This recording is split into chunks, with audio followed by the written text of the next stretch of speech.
हरे कृष्णा। कामदा एकादशी का व्रत चैत्र मास की शुक्ल पक्ष की एकादशी तिथि के दिन रखा जाता है।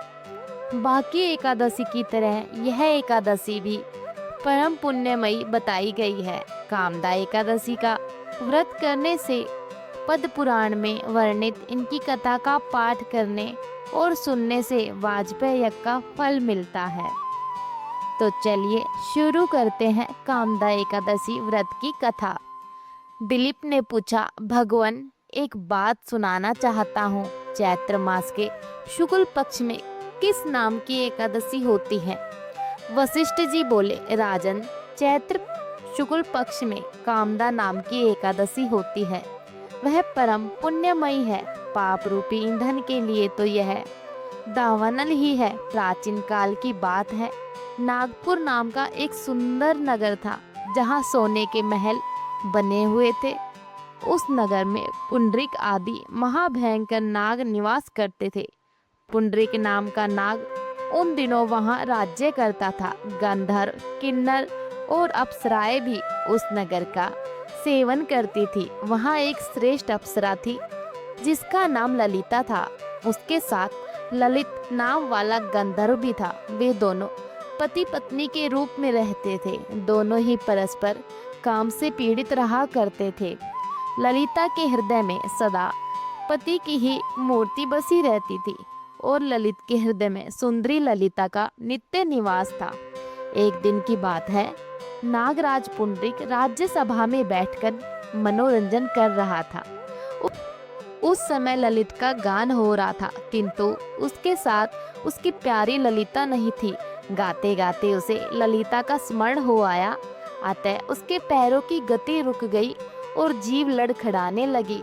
नागों में श्रेष्ठ करकोटक को ललित के मन का संताप ज्ञात हो गया। अतः उसने राजा पुंडरीक को उसके पैरों की गति रुकने एवं गान में त्रुटि होने की बात बता दी। करकोटक की बात सुनकर नागराज पुंडरीक की आंखें क्रोध से लाल हो गई। उसने गाते समय काम आतुर ललित को शाप दे दिया, दुर्बुद्धे, तू मेरे सामने गान करते समय भी पत्नी के वशीभूत हो गया है, इसलिए राक्षस हो जा। महाराज पुंडरीक के इतना कहते ही वह गंधर्व राक्षस हो गया।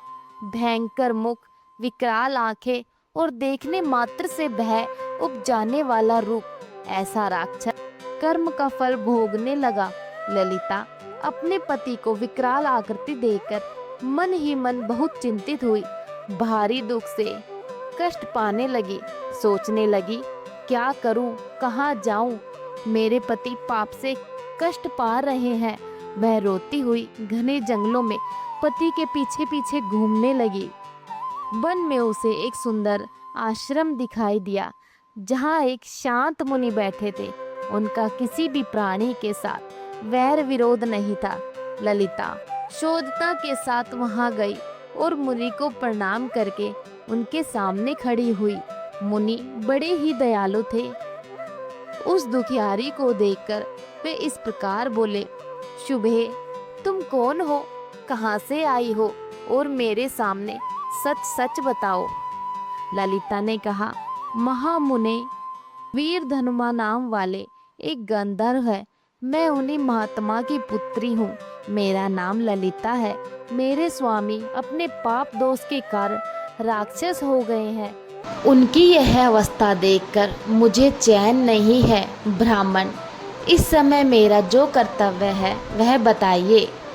विप्रवर, जिस पुण्य के द्वारा मेरे पति राक्षस भाव से छुटकारा पा जाए उसका उपदेश कीजिए। ऋषि बोले, भद्रे, इस समय चैत्र मास के शुक्ल पक्ष की कामदा एकादशी तिथि है, जो सब पापों को हरने वाली और उत्तम है।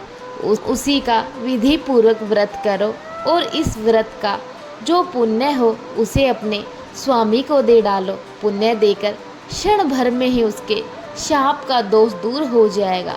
राजन मुनि का यह वचन सुनकर ललिता को बड़ा हर्ष हुआ। उसने एकादशी को उपवास करके द्वादशी के दिन उन ब्रह्म ऋषि के समीप ही भगवान वासुदेव श्री हरि के विग्रह के समक्ष अपने पति के उद्धार के लिए वचन कहा, मैंने यह कामदा एकादशी का उपवास व्रत किया है। उनके पुण्य के प्रभाव से मेरे पति का राक्षस भाव दूर हो जाए। वशिष्ठ जी कहते हैं, ललिता के इतने कहते ही उसी क्षण ललिता का पाप दूर हो गया। उसने दिव्य देह धारण किया, राक्षस भाव चला गया और पुनः गंधर्वत्व की प्राप्ति हुई। नृपश्रेष्ठ वे दोनों पति पत्नी कामदा के प्रभाव से पहले की अपेक्षा अधिक सुंदर रूप धारण करके विमान पर आरूढ़ हो अत्यंत शोभा पाने लगे। यह जानकर इस एकादशी के व्रत का यत्नपूर्वक पालन करना चाहिए। मैंने लोगों के हित के लिए तुम्हारे सामने इस व्रत का वर्णन किया है। कामदा एकादशी ब्रह्म हत्या आदि पापों तथा पिचास्तव आदि दोषों का विनाश करने वाली है। राजन, इनके पढ़ने और सुनने से वाजपेयी यज्ञ का फल मिलता है। तो यह थी आज की हमारी कामदा एकादशी की व्रत कथा। तो प्रिय भक्तों, अगर आपको यह एकादशी की कथा पसंद आए तो वीडियो को लाइक ज़रूर करना और कमेंट में हरे कृष्णा अवश्य लिखना। राधे राधे।